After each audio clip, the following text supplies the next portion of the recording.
Good evening, and welcome to the Northwestern Michigan College International Affairs Forum. My name is Jim Bensley, and I currently serve as a member of the IAF Advisory Board. We're glad to have this audience of students, community members, and those tuning in from across the U.S., Canada, and overseas. This past April, I had the chance to represent NMC and IAF at an educator workshop at the Council on Foreign Relations in New York City. Prior to leaving, I was wondering who I might run into from the State Department or other diplomatic organizations. As it turned out, unbeknownst to me, I did have the chance to spend about 30 seconds talking to Canadian Prime Minister Justin Trudeau about our country's joint efforts in the Great Lakes. Did I say 30 seconds? More like maybe 15 seconds. Quick meet and greet afterwards, you know, so probably doesn't remember me. But anyway, I got to shake his hand. I only mention this because the actual highlight of my time at CFR was making a connection with tonight's guest, Ambassador Susan Page. As the IAF director at the time, I had recently been working on programming for our 30th season. Africa was an area IAF wanted to highlight, and I was aware that Ambassador Page was currently teaching at the University of Michigan. My plan was to try and connect with her by email when I returned to Michigan. During the opening night global policy session, a salient point was made concerning East Africa by Mr. Joseph Sani, Vice President of the African Center at the U.S. Institute of Peace. Soon after, a woman from the audience responded during the Q&A with a very articulate statement that referenced Sudan. I thought to myself, was this woman Ambassador Page? A quick glance at the attendee list told me there was a Susan Page from the University of Michigan in attendance. I then flipped to the bio section, which confirmed that she was retired ambassador. My mission then became to try and chat with her before the evening ended. Following the session, I worked my way over to her table and asked if she would consider making the journey to Traverse City to present at the International Affairs Forum. With a warm and friendly response, she indicated that depending on her schedule, she would be happy to make the trip to Northern Michigan, albeit with one caveat. It would have to be in one of the warmer months. Of course, that meant either September, October, possibly May, or most likely June. We eventually decided that October would work best. I would now like to introduce you to our moderator, Stan Otto, and speaker, Ambassador Susan Page. However, before I do, please take a moment to silence your phones. And as you listen this evening, consider any questions you would like to submit via the question cards. We'll collect your questions in the aisles during the Q&A response. Tonight's moderator, Stan Otto, is currently co-chair of the International Affairs Forum Advisory Board. However, before that, he served as a senior diplomat in the State Department for 40 years, promoting international cooperation and understanding, including policy planning, negotiating, and management in Europe, Asia, and the Middle East, and Africa. He has intimate knowledge of the government, economy, culture, and languages in Germany, France, and Japan. Prior to the Foreign Service, he was a Fulbright lecturer in Taiwan and taught at universities in Iran and Egypt. He also served in the Peace Corps in Morocco and Cameroon.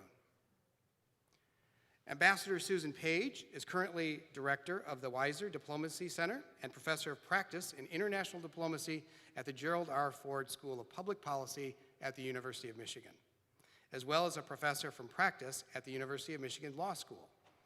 She has deep expertise in international relations, particularly in Africa. Her senior level roles have included Assistant Secretary General, Special Advisor on Rule of Law, Special Representative of the Secretary General to the United Nations Mission for Justice Support to Haiti, First U.S. Ambassador to newly independent South Sudan, U.S. Chargé d'Affaires to the African Union, Deputy Assistant Secretary of State for African Affairs, key advisor to the peace process that resolved Africa's longest-running civil war through international mediation, head of rule of law programs for the UN, and a Foreign Service regional legal advisor and political officer in East, Central, and Southern Africa. Susan earned her Juris Doctorate from Harvard Law School and a bachelor's in English with high distinction from the University of Michigan. She was awarded a Rotary International Postgraduate Fellowship in Nepal, where she conducted research on women's and children's rights. In addition, she also holds certificates of merit and distinction from the University of St. Andrews in Scotland. Ambassador Page is an elected member of the American Academy of Diplomacy, a board member of Rhodes Scholar, and a member of the Association of Black American Ambassadors. Let's give a big round of welcoming applause for Ambassador Page.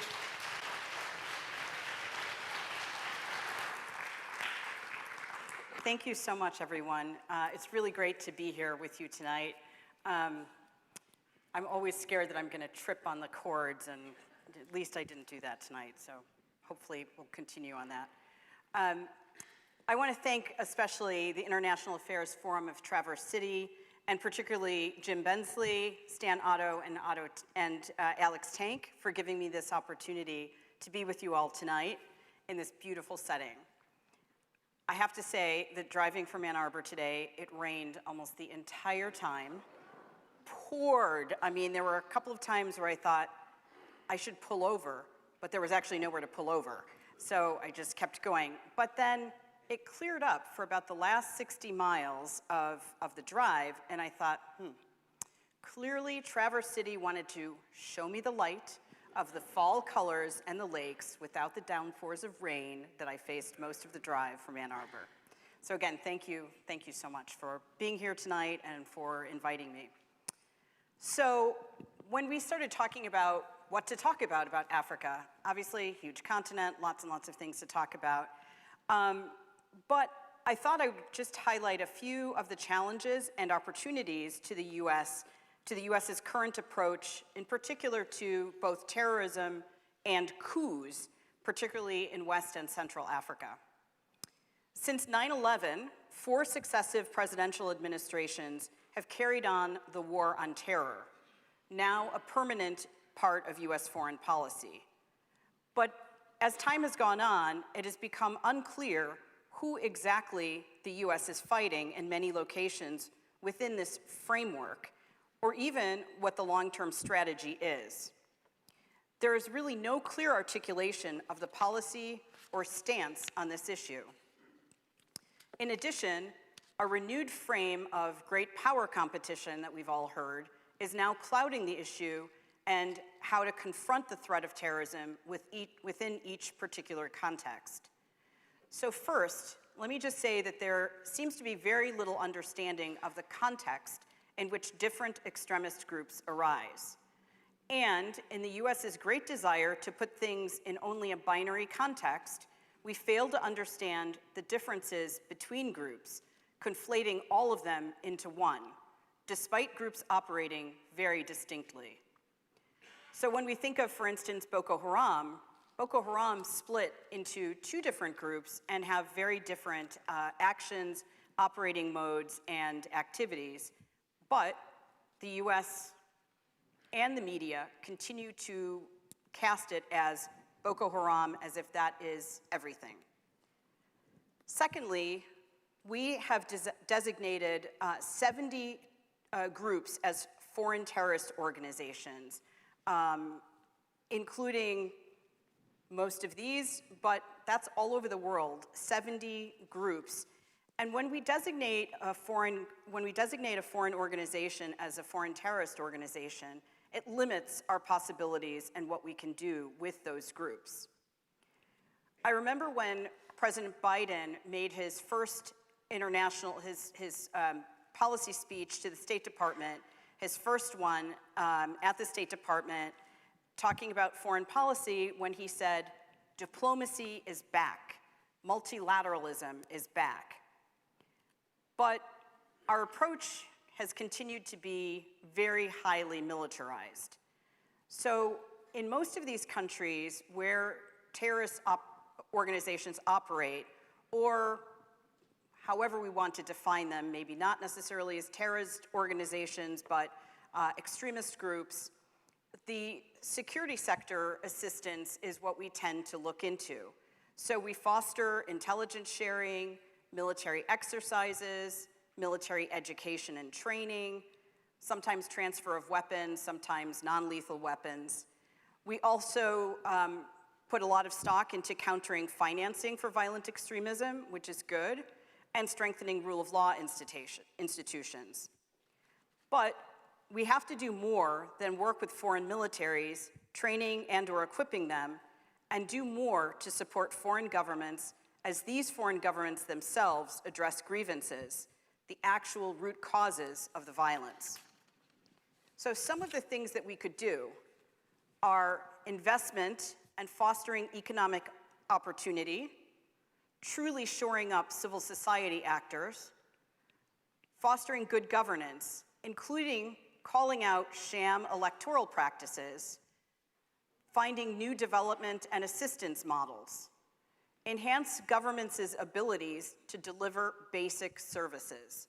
These are some of the main concerns of citizens living in these countries where extremist groups are wreaking havoc. We could also provide the money that the international community has pledged to address climate change so that these countries could be climate resilient. We should foster democracy and actually delivering.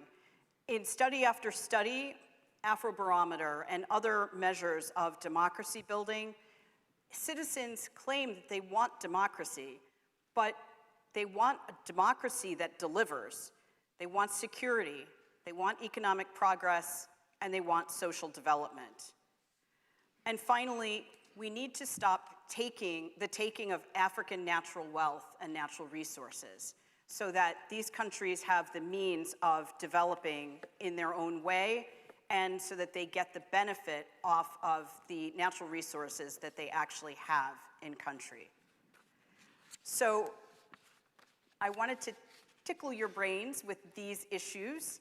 I could speak about Niger, which is one of the latest coups. I could speak about Gabon, which has had the most recent coup in Central Africa. But these are countries that we often throw in together as the terrorism belt. But we fail to consider each of these countries independently and on their own for what their specific context might be. So if I were to just simply conclude, I would say that we have to do a lot more to shore up our policies and our practices, giving Africans the opportunity to develop the way that they want to develop and not taking away their agency to act. We also have to call out practices that are undemocratic. So for instance, after the coup in Niger, everyone said, oh, but this was, we had no idea this was coming. Bazoum was democratically elected, and it was the first transfer of power without any violence in Niger's history. Well, not exactly. If you really look at it, there were electoral irregularities. Yes, he was the flag bearer for the party, but there were complaints and there were problems, but they were all overlooked by those observing the elections. But of course, not by the citizens who saw all of this happening. But when we just sort of turn a blind eye and then claim, but he said he was going to do all of these things, but the population sees that, well, okay, you're continuing these relationships with the US and with France on military cooperation to dismantle the terrorist organizations or the violent extremist movements, but there's nothing backing up those statements. And so we need to start focusing on what's really going on in these countries and not looking at everything as just simply what's on the surface. And some of that, as Stan and I and others who have been in the Foreign Service or have worked in foreign policy, whether overseas or working on international issues, we have to really do a deeper dive into what's going on in these countries and think about what are the actual root causes of these issues. So as an example, Bazoum made all of these wonderful statements and wanting to get rid of corruption, but he's also part of the same elite that is benefiting from corrupt practices.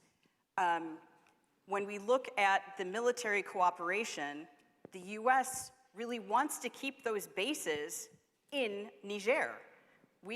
It's not so much that there are a number of troops based there, it's about 1,200 US military officers. But we have a footprint in many of these countries, but in Niger, with our bases in Niger, 2 different locations, we have a really big footprint. It's a military footprint. It's not a diplomatic footprint. These are some of the issues that we have to try to recognize and deal with. When we look at this counterterrorism strategy, what is really going on with that strategy if it's not actually getting rid of the terrorists? So we have a war on an unseen, amorphous, quote, enemy, but people want security. People want safety, and they want to be able to make ends meet, feed their families, have an education. Niger has one of the youngest populations in the world. The average age is 15. Yeah, 15. Already Africa has the largest youth boom anyway, but 15. These are young people who want the same things as everyone else wants. They have smartphones, they have technology, but they want the opportunity to use these tools. They want to be able to go to university. They want to get a decent job, but there are no opportunities.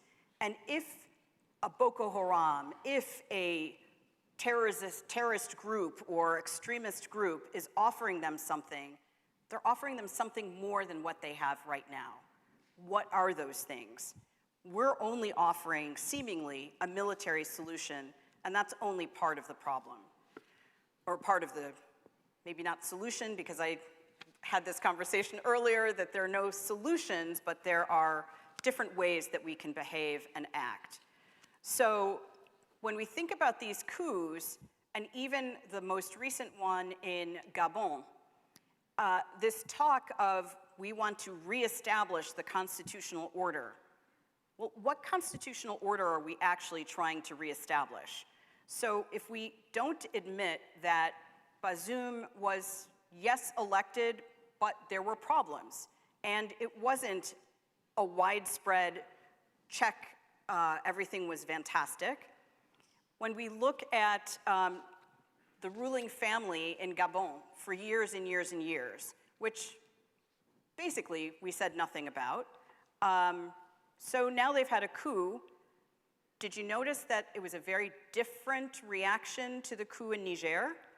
Not much talk, a little bit of talk, but not ECOWAS's reaction to Niger. We're going to send in troops and restore the constitutional order. No, we didn't see that. Why? Well, it was widely understood that the elections in Gabon have always been flawed for the last several years, including how the then president, who was just recently overthrown, came to power himself after his father died. And who's actually the one who is in power now in Gabon? His cousin. It's the same family. But we're not thinking about people, the citizens of these countries. They know all of this. It's us, we're the ones who don't understand. So as we dilly-dally about calling out a coup, we also have to look at some of the congressional regulations and rules. So people have said, well, why hasn't the State Department called what happened in Niger a coup? Well, they don't have to. The legislation, which is actually in the annual State Foreign Operations and Related Programs Appropriations Act, it's legislation that restricts US foreign assistance following a coup d'etat. So in earlier iterations of this particular section, which is 7008 or 7008, it had restricted it to military coups. Eventually, the language was changed because they realized the coups are not always military. Sometimes they're constitutional, a change of the Constitution in a way that is actually unconstitutional. I know that sounds strange. A president or a parliament extending the life of a term of office, doing away with terms of office. So they eventually changed the language, and it's now a coup d'etat without specifying that it has to be a military overthrow. But Section 7008 sets no time parameter or format for certifying either that a coup has taken place or even subsequently that a democratically elected government has since taken office. So we have the tools, but we have to use them, and there are ways that we could use these tools in a way, but that means the world not being so caught up in only this competition between Russia and China and the United States. There are other interests at stake, and the African countries recognize this. I'm going to close on one last point, which is that while we are focused on Russia's engagement in Africa and obviously China's engagement in Africa and this new Cold War, the countries in Africa want to be considered on their own terms and not as pawns in the West's competition for access or pushing back against another power. But at the same time, while we're focused so much on these countries, we're overlooking who some of the other actors are in Africa. And that's Turkey, it's the UAE, the United Arab Emirates, it's Saudi Arabia, it's Qatar. These are countries that have huge footprints on the continent.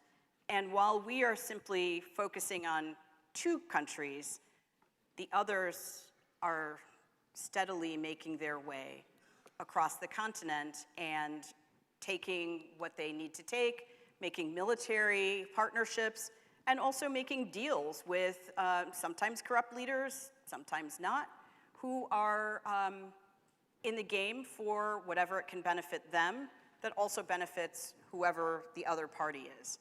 So when we look at Sudan, where are the peace talks taking place?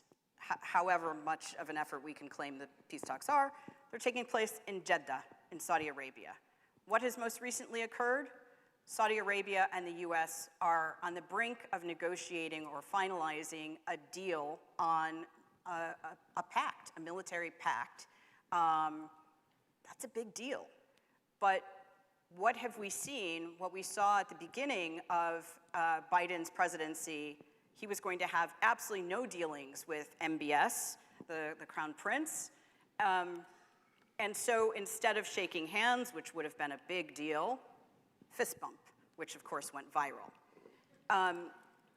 And again, these are symbols that maybe don't say a lot to people who aren't paying attention to these sorts of issues in the United States. But it was a big symbol. I mean, if you or I shake hands with someone, that's a sign that we don't really know them that well, right? If we know someone, we might do a fist bump. We might give a hug.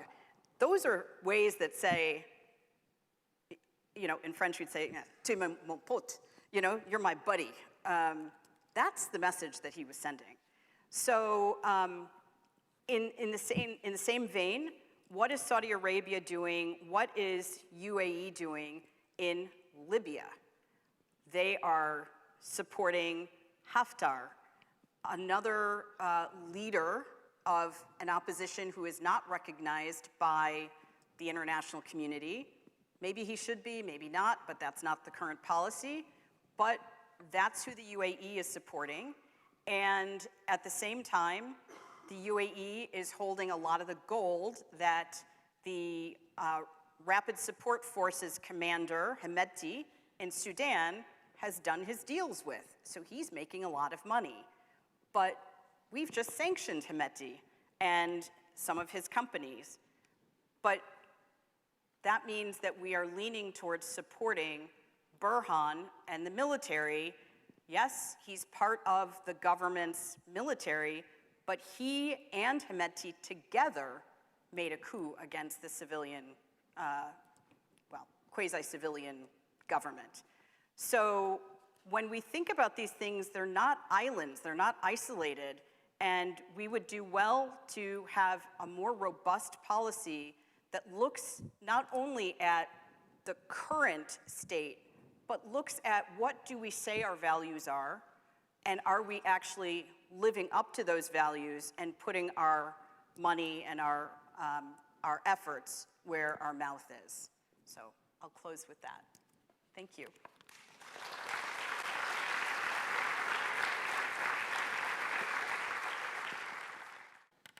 Thank you, Ambassador. Should I call you Susan or Ambassador? Susan, as I say often, well, not to people who I was responsible for at embassies, but I always say to others, my parents did not name me ambassador. Yes, it reminds me, actually, when I was in Tokyo, my ambassador was Senator Howard Baker. Oh, yeah. And he arrived just about the same time I got there. And he always said he was surprised when he became ambassador by two things. First, he lost his freedom because he always had to go with his bodyguard. Yep. Couldn't go anywhere without an okay. And the second thing was he lost his name because no one would call him Howard. No one would call him Mr. Baker. It was always ambassador. So Exactly. he kind of felt bad. Although the one good thing is you walk into a room and everyone stands up. I loved that. That is, at least there's that. So. Anyway, what I want to do, I mean, you've covered lots of things, and thanks for the great overview and the insightful things about American policy. What I want to do first is pick up a couple of the things on problems in Africa, and then maybe as a second point, some of the positive things we can talk about, and then finally get back to U.S. policy and see if we can generate any solutions, if there's anything more like that we can look at. Great. So we started, actually in your talk, you started with talking about some of the conflicts and things. And I was just looking it up in the Geneva Academy. They have an assessment every year. And they were saying in Africa alone, there are at least 35 armed conflicts right now. And I think that's maybe conservative. I'm sure it is. Because there's so many other things going on. You were involved in bringing the civil war in Sudan to an end, and that was 2005. That sounded like it was almost impossible. So what happened?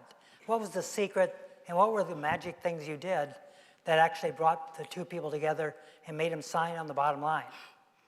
Well, I would say, first of all, I mean, it was a very inclusive peace process.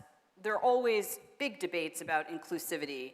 We tried to be inclusive, but one of the handicaps was the parties themselves who have to agree on who is going to be part of it. So we were limited in that way, but one of the things that IGAD, which led the peace talks, which is a regional Horn of Africa organization, one of the things that we did as the IGAD Secretariat that I was seconded to is to talk to all of these different parties. So although they were not in the negotiating rooms, they were always just outside the doors, hanging around, and we would brief them at regular intervals, but we would also seek what they were hoping for and wanting. By other parties, do you mean the different tribal groups? No, not so much tribes, because it was not based on that. It was, again, this is where we get into these kind of problems with binaries. It's North versus South, which is, it really was people who are on the margins versus the central government. But in any event, it was women's groups, leaders of religious, imams, as well as priests and other religious, Protestant and Catholic organizations. It was different civil society groups. other military opposition who had arms, but they weren't necessarily there. But we tried to actually dig deep into the issues and try to get into them. There are things you can't solve, land tenure. But some of what we tried to do then was to have the parties agree, we will have some sort of a land commission, a land body, an entity that will look into the claims about land. Sure. So that was part of it, and it was full-time all the time. So the chief mediator and our team of the Secretariat, we never left. I mean, it was 24 hours, 7 days a week. Sure. Weren't oil resources a big part of it? They were, absolutely. So the peace agreement is made up of several different accords. And so each of them is an integral part. So we had wealth sharing, which if I were to come up with the terms today, although that was a popular one then, I would never have made it wealth sharing. It would have been revenue sharing, or it would have been same thing with, for political, it has to be more about not sharing, but rather governance. So, would have been resource governance and not, sharing, because then it makes it about, okay, you take some, I take some, you get a little power, I get a little power, and that should not be what it's about. Sure. But they finally came together. After how many years? So the war had been going on for a little over 20 years. So it was supposedly the longest running civil war, although I'm sure different academicians could come up with other conflicts that have been brewing for a long time as well. Sure. But that was great work. We need more people like you. Because there are plenty of conflicts to go around. Yeah, although, in fairness, the parties did the work. We were there as mediators, facilitators. Yes, we came up with drafts, we helped them, we helped to bridge gaps, but at the end of the day, they had to make those final decisions that, okay, we can live with that. Yeah. The other thing you alluded to was poor governance in Africa, across the board, and coups. They're all over the place. Just the ones you mentioned are recent.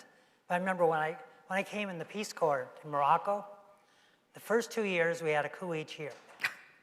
And I remember the very first one, we were on a weekend, and the tanks started rolling. And it was definitely military. They tried to take over, it failed. Next year it failed again. But then I went down to Nigeria, and there were 3 attempts. 2 of them succeeded. And there are just so many. You start taking it as a kind of a daily thing. And you wonder when it's going to stop. And it really signifies weakness of the governance. It does, but it also signifies how these countries were established and set up. These countries' militaries were not set up by them when they were independent. They were set up to serve the colonial powers' interests. We forget that. And the governance models that were in existence when Africa was, not part of the Westphalian system, so therefore they weren't countries, as if they didn't exist, they had their own systems of governance. They had diplomacy. They sent diplomats to another political entity, another political kingdom, and they represented their people. Yeah. When the colonial powers came in, I'm not saying that there's no agency on their part, but they weren't asked if they wanted to be suddenly ruled over by this foreign power. It happened, and when they tried to rise up, as several countries did, they were brutally beaten back. Yeah. Yep, they were squashed. Exactly. Yeah. But we have a role to play. We can't change everything in one fell swoop, but we could recognize how these militaries were formed. When we go in to these countries and we help to supposedly build up their military with IMET, International Military Education and Training, we send military officers and non-commissioned officers to the United States for military training and trying to encapsulate them in our type of philosophy, that's not a bad thing, but they then go back home to the same system that's already not functioning. So what are we expecting?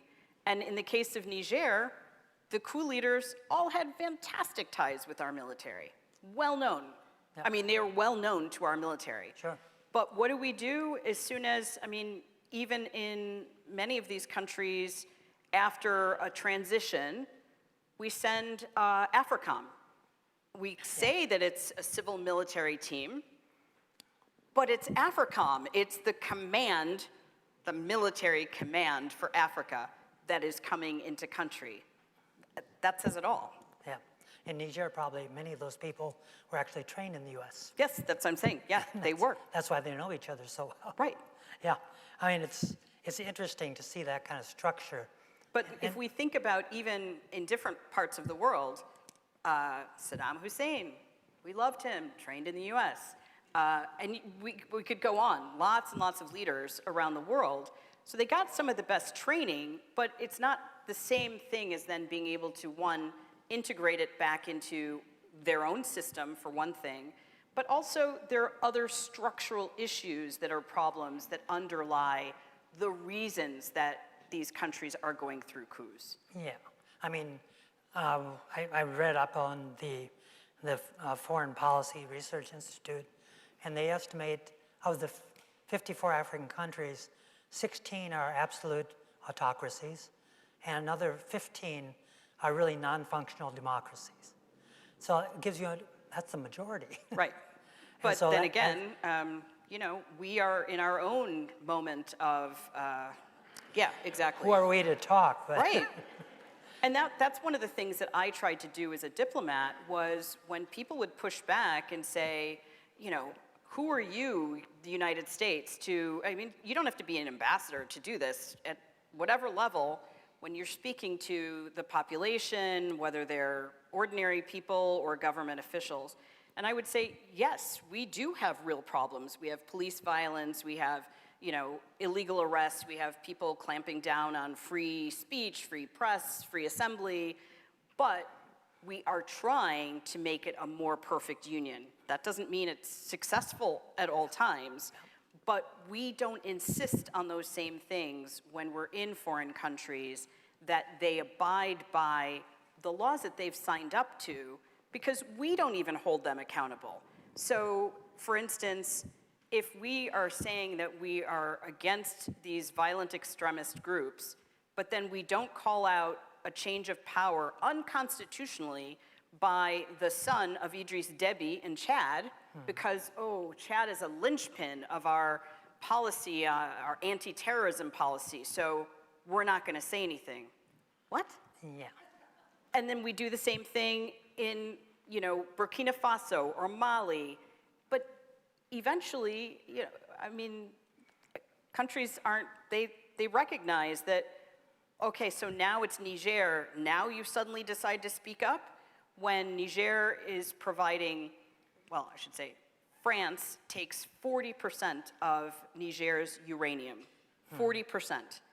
And the towns that they have decimated, or maybe not towns, the areas that they've decimated, not necessarily that it's France, the country, but the companies that are doing the extraction, they've ruined these areas, and Niger is one of the poorest countries in the world with all of this richesse. That there's, I mean, of course people are gonna rise up. Yeah, and we can come back to that a little bit when we're talking about the good things. Sorry. No, that's fine. It's interesting to see that governance question and why it goes back and forth so often, and why it never comes out right. And you wonder, where are the shining spots? I mean, people always looked at Kenya, maybe, you know, over in Dakar, maybe. Nigeria, certainly not, because it was one coup after another. But yeah, you just wonder where it's going to come out. I think this is one of the concerns. It's not unique to the United States, but we have a hard time with where do we put our own interests as a country we have an interest in states being stable and secure. We don't want people having to flee across borders, even if they don't come all the way to the United States. People should be able to live freely and fairly in their own countries. But when we are extremely inconsistent, well, nobody has an understanding of if I do this, that, I mean, how many of you are parents? Right? Looks like most. What do our kids do? I mean, you know, they play us off of, well, mom said this, dad said that. Yeah, they figured it out. That's the same thing. Right. I Yeah. mean, my definition of child is master manipulator. Yep. And they're supposed to, because that's how they grow up. They're supposed to learn how to manage these kinds of relationships. And hence the governments. So. All right, let's move on to a different point a little bit. You said a little bit about it, I think, but population pressures, because Africa already has 1.5 billion, and that's more than all China. It's more than India by itself too. But I think the World Bank is predicting that by 2100, Africa will almost have 4.5 billion. Yeah, it's going to something double. like that. So it'll be about the same size as China, which will be on the downswing, and India will be on the downswing. So 1 out of every 4 people on Earth will be African. Yay! And that's the big question. What will come out of that? Well, I think a number of things, and this is why I think technology is really important. The things that Africa does not get a lot of credit for is banking in Africa. Kenya was the first, like the ATMs everywhere, long before we had ATMs. Money transfers. They do these things all the time, just on their phones. Simple, easy. They have all of this technology. We are getting there, but these are things that we don't have any tech agreements with African nations. None. Science and technology. We don't. We should, obviously, yeah. Exactly. Yeah. I mean, it looks like they jumped a generation, or maybe 2, because when I was in the Peace Corps in Africa, there was no question about communicating with the outside. From the village where I was, there was nothing. Right. But now I know the Peace Corps is back in 19 countries, at least, maybe more now. And every Peace Corps volunteer has a cell phone. All their friends have cell phones, and they're all on the phone all the time. Right, but those are those are the American Peace Corps volunteers. The citizens of these countries, I mean, farmers are using their smartphones That's what I'm saying. to look up information about the yield and all of these things. Where can they go? But we don't want to recognize that, or maybe don't want to, but we're not recognizing it. But this young population, they're hungry. I mean, even this group of new coup leaders, they're young and they're smart. I mean, I'm not saying that's a good thing. It's still an unlawful transfer of power. But they have different ideas from the past, just as every generation does. Sure. Yeah. But those are the good things with cell phones and everything. But with population pressures, don't you think that education will suffer? Don't you think that health facilities will be overburdened? Isn't that all a danger? It's always a danger. It's always a burden. But these are the things that the populations want. But they want their governments to be providing them these services. So how could, if we are assisting these countries in whatever form of foreign assistance, aid, whatever, how can we actually assist them to do what they're supposed to do? Sure. Not taking their place, not stepping in. And I had, after the peace agreement was signed, National Democratic Institute did a focus group study on what the population thought about self-determination and the referendum. Yeah. So this is long before the vote was even possible. And at the time that the group was discussing with some of the population, there was a school being built. You know, they're sitting under the trees, as is normal in lots of countries, and they're watching, and I could be wrong which organization it was, but let's just say International Organization CARE or whoever is building a school. Wonderful. But the actual people on the ground said, we want schools, but that's the responsibility of our government. We want our government to be doing that. I mean, so without education, formal education, these women knew that should not be, you know, contracted out. To another country. Exactly, or to a foreign NGO. That should be something that we are doing. And they're not investing in those sorts of things. So we're stepping in, again, not necessarily with bad intentions, but that then skews both the demand and the opportunities, because not everybody can afford to go to those schools. Sure. I mean, that's normal. But you'd think with the phones again, they could get part of their education online. Are people doing that? There is more online, but the electric grid and whatnot is very spotty, and a lot of these countries' governments have figured out how to turn off the internet when they don't want people to communicate with the outside world. And they use it very effectively. Yeah. Ethiopia is a good example, Sudan's a good example, and it doesn't have to be major internal civil war. It can be a spotty place that something is happening, they shut it down. Sure. So what's the best case scenario for Africa?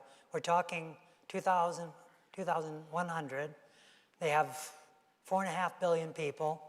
They have the best smartphones ever. They use those phones to get business contacts, get new markets, to create new products so they can be on the global market. Do we have another future China? Is this the place like China was 40 years ago? It could be, and there's a lot of research about that. But at the same time, I mean, I don't think that the smartphones are the answer. We don't have very fair migration policies. We see countries like the EU writ large, so not one particular country alone, doing deals with Turkey. Keep those brown people in Turkey. Don't let them migrate elsewhere, even though they're fleeing war. Yeah. That's actually fueling traffickers. Well, it's something else, yeah. I see they're starting to give us signals, but just one last question about policy. So you're saying that our policy has not been uniform, but maybe it can only be that way because we have various interests. And we give a lot of aid. I think last year was about $6 billion to Africa. Is that enough? Is it focused on the right things? You're saying investment should be coming out of this too? Well, so I would say that there are a couple of things. I mean, if we look at, I mean, you know this as well as I do, our foreign budget, our budget for foreign affairs is less than, you know, it's like 0.5% of the overall US government budget. So it's nothing, but that's not what the population thinks. That's okay, but what countries don't want is they don't want aid, they want direct investment. And that's understandable, right? But that's not something that our government can do. We don't control companies. China does. I mean, the Communist Party has that ability to do so because it's not a democracy. So they're lending with the one hand and also receiving the loan benefits well, they're as getting well. the resources. Right. Because of that. But one of the things that we could do is stop irresponsibly sourcing these resources. So yeah, they have smartphones. Those smartphones are coming from, I mean, the technology, it's coming from the uranium, the coltan, all of the things that go into the batteries, the lithium, that's all coming from, it's not only coming from Africa, but Africa and Latin America. But we're not really providing them much in return for making that available to the world market. And we're not holding most companies to account for the abuses that they are committing while they are extracting. So I know you're watching. I'm watching over there. Okay. I mean, as a mom, I of I'm course listening. always said that I had eyes in the back of my head, but Can my you son see did him? figure out that Yes. it wasn't true. Well, Well, thank you, Steve. all right, Thank so you, far. Susan. It is now time to take questions from the audience. So we have cards. This young man in the aisle will be picking the cards up and bringing them up here. And you're going to hear a ding here because we lost our internet connection. But See? We'll get it It's back. even spotty in the United Yeah. States. we've got it back. So Man, yeah. I mean, Sudan, we would have Haboob, the big winds and sandstorms, but here, no. Okay. All right, first question. Is there any hope for very corrupt governments, as an example, Zimbabwe? If so, how? Will the U.S. lift its sanctions of the country, ever? So, first of all, the sanctions on Zimbabwe are not on the entire country. They are specifically designated individuals and companies. That's often lost in translation, but it's an important point. Secondly, again, I would liken this in a certain way to Cuba, where we have to take a look at the policies that we've had for a long time and figure out if this isn't working, what needs to be changed. So I can't say whether or not, sanctions are reviewed on a regular basis, not as regularly as people would like. And, the US with its silos gets distracted by other things. But they are reviewed and people are removed from the list and other people are added. But again, what are we doing to put pressure on a Zimbabwe, on the leadership, just designating people on a list? And even though some of the sanctions are really, really tough, no access to the US dollar and to markets, that's hard. But are we doing enough to make a real difference? And if we're not, then we need to figure out what to do differently. The next step. Yes. Back up here. Okay. Next question, and it comes from Mr. Siegel. He asked, Americans seem to be headed toward isolationism. How does the terrorism in the Sahel threaten U.S. interests as opposed to local interests? So, I think in the Sahel, the terrorism threat is real. I mean, maybe if we reframed it and stopped calling it terrorism, which we don't have a very good definition for, including a definition for it in the United States, but called it violence, extremist violence, that I think would be one step that would be favorable. But in general, peaceful states are better for the world. If people can live safely and peaceably, socially, economically, and in every other way, the world is better off. So that, I would say, certainly is in our interest. Not necessarily that it's in a greater interest. I mean, for the population, if I'm living in a place where I'm living in absolute stark terror, I mean, I think about my friends in Haiti right now. I mean, I lived there for 2.5 years, and I can't even imagine the absolute fear. So I can't say that it's worse. I mean, if you're living through it, that has to be worse. That's real in your neighborhood. But it does not help us to have countries that are in states like that. And especially not when we contributed to that downfall. Thank you. Next question comes from one of our IEF board members, Lisa. She asks, let me preface this. We all know that there's been a large amount of investment in Africa, specifically from countries such as China, Russia, the United States, and the old colonial powers. She asks, how do you view global investment in African nations in terms of military and security, infrastructure, economic development, resource extraction, and education? And then the second part to the question is, which countries, in your view, are currently making positive inroads, and which countries seem to be creating or exacerbating challenges for these nations? Okay, that's That's a long question. Rather broad. That's why she's on our board. okay. So when I finish my dissertation on that question, well, I guess I would say when we talk about investment in Africa, I'm not sure that I would agree that it's all investment. A lot of it really has been extraction. And that has existed from, colonial times, pre-colonial times, where even the airport was built so that it had nothing to do with connecting the people.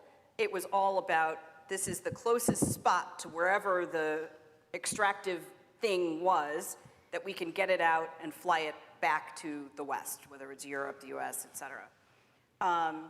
China has made progress by, yes, the Belt and Road Initiative. It is declining because they're not seeing the results, and their economy is not doing well right now. But at the same time, China saw an opening for itself in order to raise its own population out of extreme poverty through the Silk Road, right? Through the Belt and Road Initiative. And they saw not only would it benefit them, but the World Bank, the IMF, the United States, the UK, the big donors, with some exceptions, Japan does. But nobody's doing roads anymore.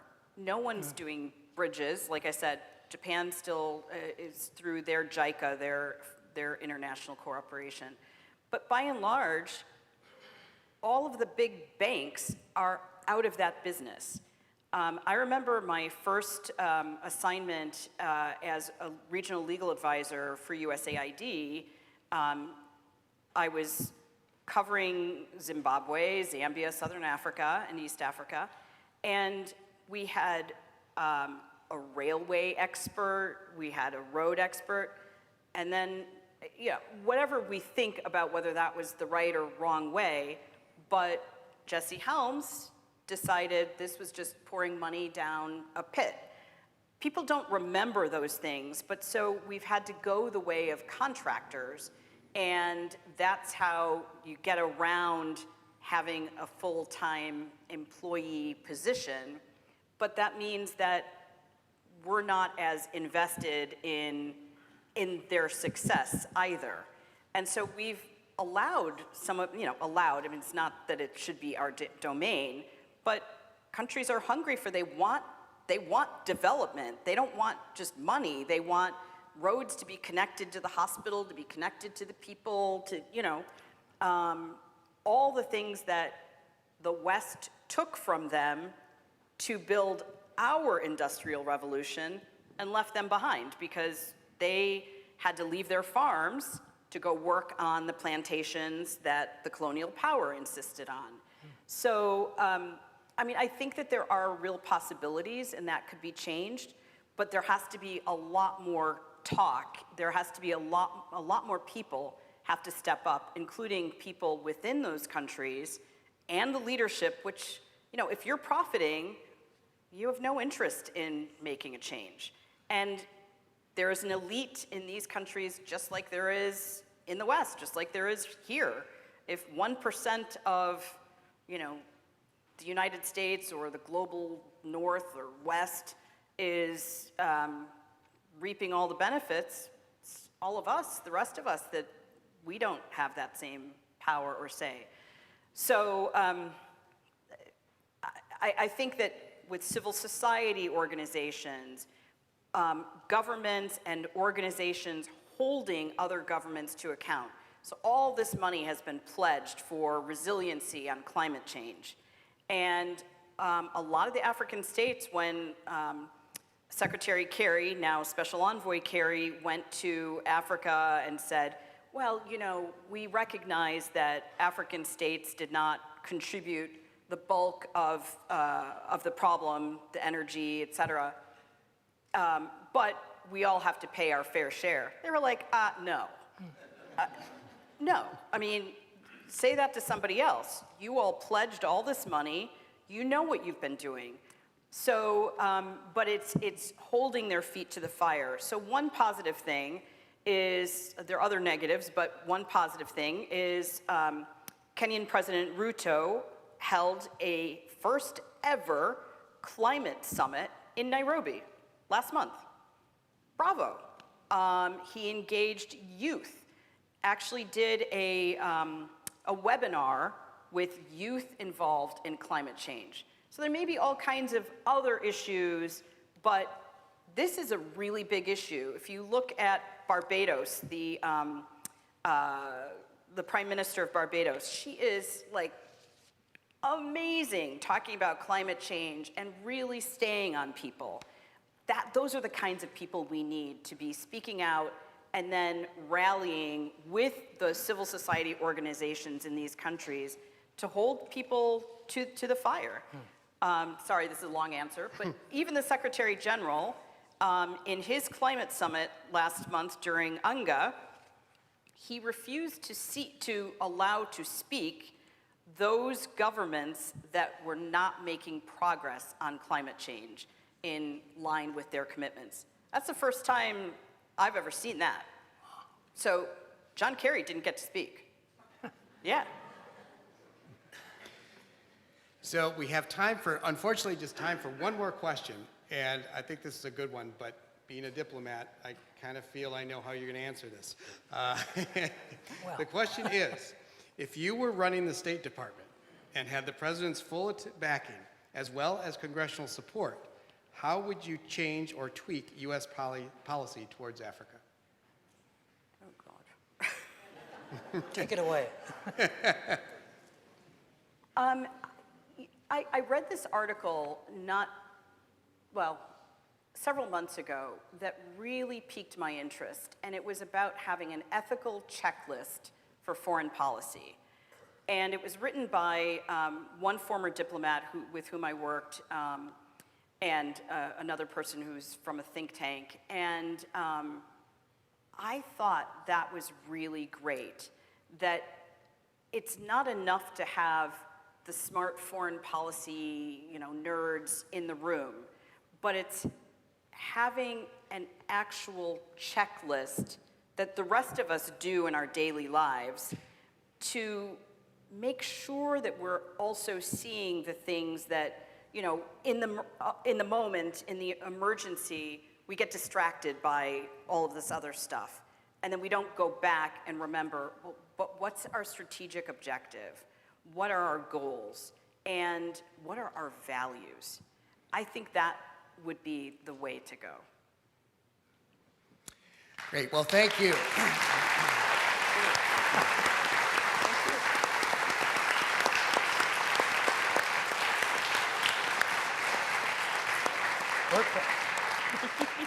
Yes. Thank you again, Susan and Stan, for providing us with a deeper insight into the realities of the struggles still faced in Africa, as well as a number of bright spots we all hope will continue to illuminate as the continent moves toward its future.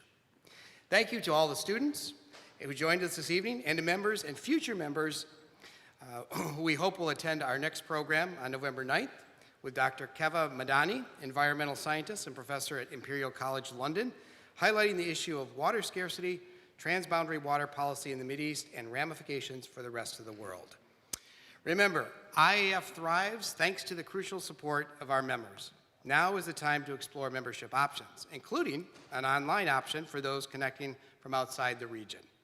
Be sure to sign up for our e-newsletter and subscribe to our YouTube channel. You can find it all at tciaf.com. Thank you, and enjoy the rest of your evening.